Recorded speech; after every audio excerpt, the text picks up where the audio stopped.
I am your class teacher, Mr. Bilal Sheikh, and I am going to teach you chapter 2 of your political science. The name of the chapter is Federalism. This is chapter 2. The name of the chapter is Federalism, and already you have gone through chapter 1 of your political science, which is power sharing. And the related term to the power sharing is federalism.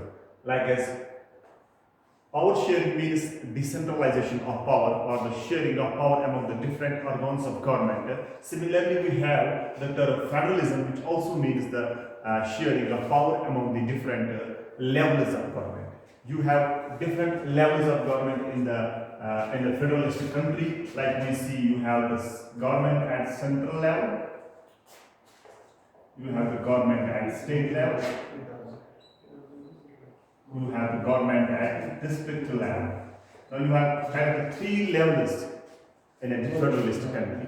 Suppose, for example, we have India, which is a federal country. Now let's move on to the features of federalism. Number one, key feature of your federalism is that there are two or more levels of government. Like as I have earlier discussed, there are three levels of government in a federalist country. We have federalism in India.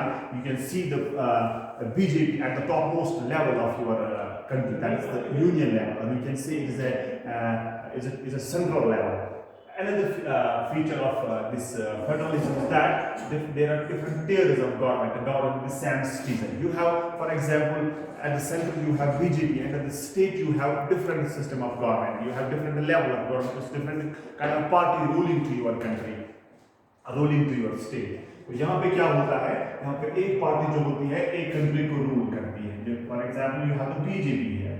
Now at the state level you can have the PDP, you can have the NC, you can have some other party ruling at the state level.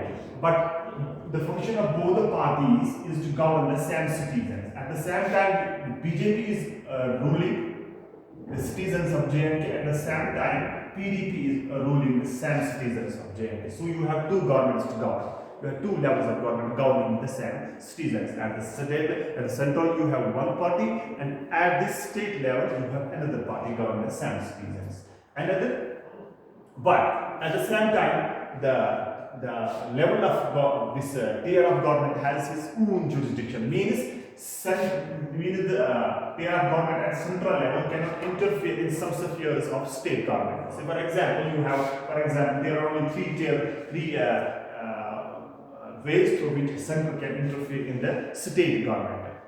Many are the areas where central government cannot interfere in the state government.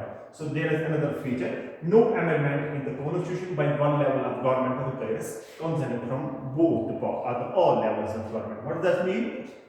If you need any kind of amendment in the constitution, if you need any kind of change in the constitution, it cannot be carried out by only one level of government. Rather, it needs different levels of government to have unanimous consent for amendment of the constitution, or the enhancement in the constitution, or kind of amendment in the constitution in any one of the law. So you need both the parties or both the levels of government to amend the constitution or to make any kind of change in the constitution.